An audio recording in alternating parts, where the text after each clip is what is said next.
अरे ये देखो भाई, गरीब चले हैं पढ़ाई करने।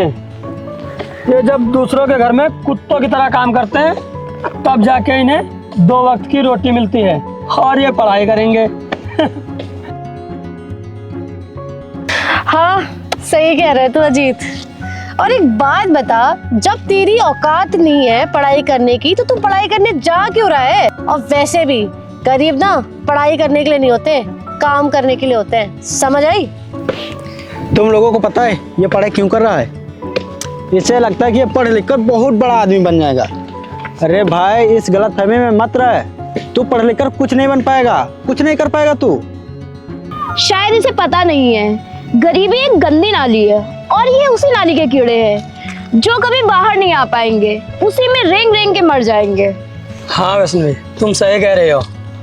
और शुक्र मनाओ कि सरकार ने तुम जैसे गरीबों के लिए सरकारी कॉलेज खुला दिए, नहीं तो तुम कभी कॉलेज का मुंह न देख पाते। आप लोग अमीर हैं, पैसे हैं आपके पास, इसीलिए आप लोग ऊंची बातें कर रहे हैं, लेकिन इसका मतलब ये नहीं कि आप लोग गरीबों की इज्जत ही ना करें। अबे ओ, हम क्यों करेंगे तुम जैसे गरीबों की इज्जत? इज्जत तुम करोगे हमारी, क्योंकि हमारा लेवल तुम्हारे से बहुत ऊंचा है, समझ आई? गंवार कहीं का। चलो माना कि आप लोगों का लेवल आज मुझसे बहुत ही ऊपर है, लेकिन देखना कभी ना कभी वो दिन जरूर आएगा जिस दिन आप लोग मेरे लेवल के नीचे आएंगे। अबे ओए गरीब, तू किस सपने में खोया हुआ है? ऐसा दिन कभी नहीं आएगा। चल निकल यहाँ से, चल।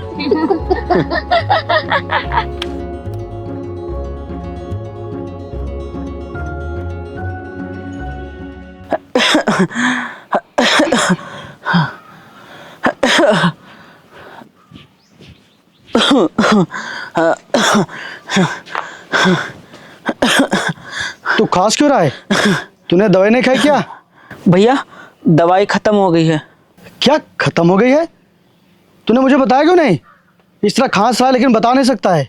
अरे भैया आप वैसे भी इतनी परेशानियों से जूझ रहे हो, भैया मैं आपको और परेशान करना नहीं चाहता, बस इसीलिए नहीं बताया भैया। अरे परेशान हूं तो क्या मैं तुझे मरने के लिए छोड़ दूंगा? तू मुझे इतना बुरा समझता है क्या? देख तू मेरा इकलौता भाई है, इसीलिए मैं तेरा इलाज हर हाल में कराऊंगा। देखना मैं तुझे ठीक करके ही रहूंगा, मैं तुझे कुछ भी नहीं होने दूंगा मेरे भाई। तू बिल्कुल टेंशन मत ले, तू बहुत ही जल्द ठीक हो जाएगा। मैं जाता हूँ काम ढूंढने और फिर मैं शाम को तेरे लिए दवाई लेकर ही आऊँगा, और तू अपना ख्याल रखना, ठीक? ठीक है भैया।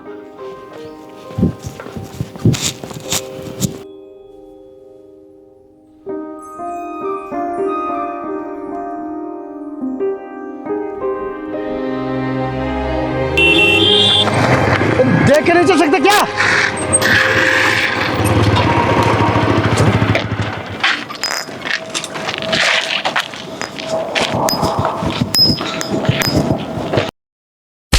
क्या बोला तूने? तेरी इतनी हिम्मत हो गई, तू हमसे ऊंची आवाज में बात करेगा? अरे तुम लोग इससे ऐसे क्यों बातें कर रहे हो? मारो से।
अब मैं क्या करूं भाई, मुझे कुछ समझ में नहीं आ रहा है।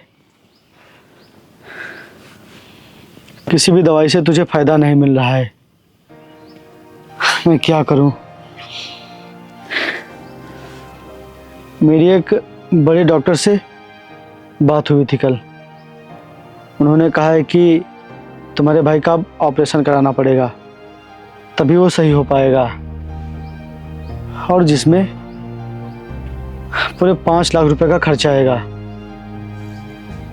छोटे, मैं एक काम करता हूँ, मैं ना खेत बेच देता हूँ, देखता हूँ 5 लाख रुपए इकट्ठे होते हैं कि नहीं। नहीं भैया, आप मेरे लिए अपना भविष्य मत खराब करिए। खुद से ज़्यादा मुझे तेरी फिक्र है। अगर तुझे कुछ हो गया ना तो मैं अपने आप को कभी माफ़ नहीं कर पाऊंगा, और मेरे होते हुए तुझे कुछ हो भी नहीं सकता। मैं तेरा इलाज हर हाल में कराऊंगा। खेत बेचकर 5 लाख रुपए तो हर हाल में इकट्ठे हो जाएंगे, और फिर मैं तेरा इलाज करवाऊंगा। फिर तू एकदम ठीक हो जाएगा। उसके बाद हम दोनों भाई मिलकर खूब काम करेंगे, खूब पैसे कमाएंगे। फिर हम दोनों अपने लिए ज़मीन ले लेंगे। और छोटे, मैं जाता हूँ ठाकुर साहब से ज़मीन बेचने की बात करने। ठीक, मैं आता हूँ अभी। ठीक है भैया।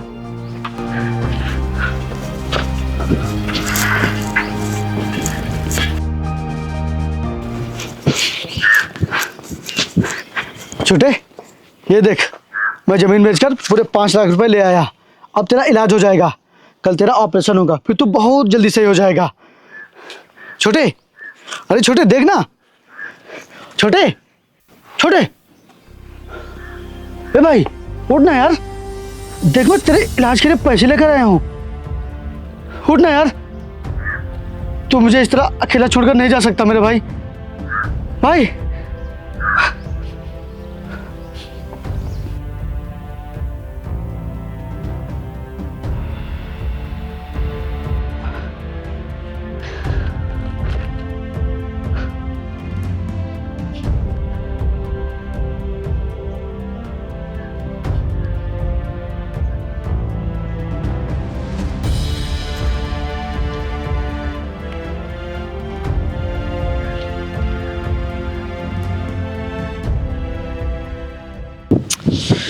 यार, अब क्या किया जाए। वैष्णवी का एक्सीडेंट इतना भयानक हुआ था कि पूरा 1 हफ्ता हो गया। वो अभी तक आईसीयू में पड़ी है और उसे अभी तक होश नहीं आया। और उसके घर वालों के पास जितने पैसे थे उन्होंने सारे लगा दिए, लेकिन अभी भी उसकी हालत में कोई सुधार नहीं आया। और डॉक्टर ने 15 लाख रुपए मांगे हैं ऑपरेशन के लिए।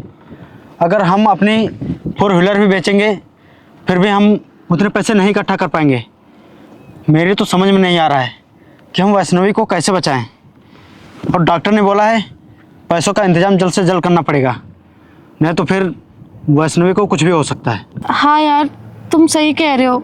वैष्णवी हमारी कितनी अच्छी दोस्त है, वो तो हमारे ग्रुप की जान है। अगर उसे कुछ हो गया तो बहुत बुरा हो जाएगा। यार हमें ना कुछ भी करके ना उसके लिए पैसे इकट्ठा करने पड़ेंगे, कहीं से भी करें, पर उसके इलाज के लिए हमें पैसे देने पड़ेंगे।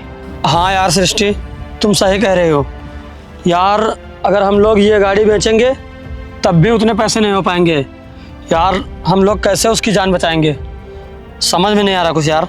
मुझे भी नहीं समझ आ रहा यार। कहाँ से लाएं इतने पैसे। चलो हम लोग वैष्णवी के पास चलते हैं। चलो। रुको,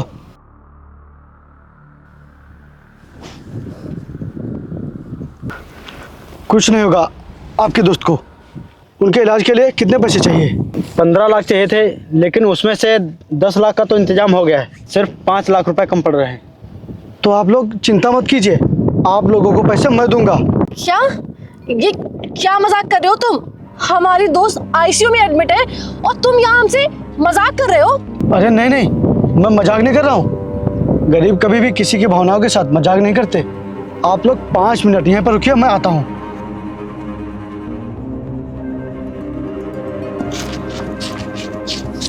ये लीजिए, पूरे 5 लाख रुपए हैं, और जाइए आप लोग अपने दोस्त का इलाज करवाइए। इतने पैसे तुम्हारे पास कहाँ से आए? कहीं तुमने कोई चोरी वोरी तो नहीं करी है? नहीं, मैं चोर नहीं हूँ। मैंने अपने भाई के लिए अपनी ज़मीन बेची थी, ये उसी के पैसे हैं। इन पैसों ने मेरे भाई की जान तो नहीं बचा पाई, लेकिन आपके दोस्त की जान जरूर बचेगी। ये लीजिए पैसे, और जाइए जल्दी से अपने दोस्त का ऑपरेशन करवाइए। हमें तो समझ ही नहीं आ रहा है कि हम किस मुंह से तुमसे माफी मांगे। हमने तुम्हारे साथ कितना बुरा किया, कितना गलत गलत बर्ताव किया, लेकिन आज मुझे समझ आ रहा है जो हमने तुम्हारे साथ किया वो बहुत गलत किया। और आज मुझे पता चल रहा है कि तुम दिल के कितने साफ हो। तुम्हारे हम कुछ भी नहीं लगते, फिर भी तुम हमारी मदद करने आए। अरे आप ये सब बातें छोड़िए, आप ये पैसे लेकर जल्दी से हॉस्पिटल जाइए, आपके दोस्त का ऑपरेशन होना है ना। भाई आज हमें सबक मिल गया कि कभी भी किसी गरीब की बेइज्जती नहीं करनी चाहिए, क्योंकि वक्त हमेशा सबका एक जैसा नहीं रहता है। कभी कभी अमीर को भी गरीब के जूते साफ करने पड़ सकते हैं। और हम हमेशा याद रखेंगे कि तुम्हारी वजह से हमारी दोस्त की जान बच पाई। अरे ये सब रहने दीजिए, आप लोग पैसे लीजिए और जाके अपने दोस्त का इलाज करवाइए। लीजिए। भाई तुम्हारा बहुत बहुत धन्यवाद। जाइए, आप लोग जाइए।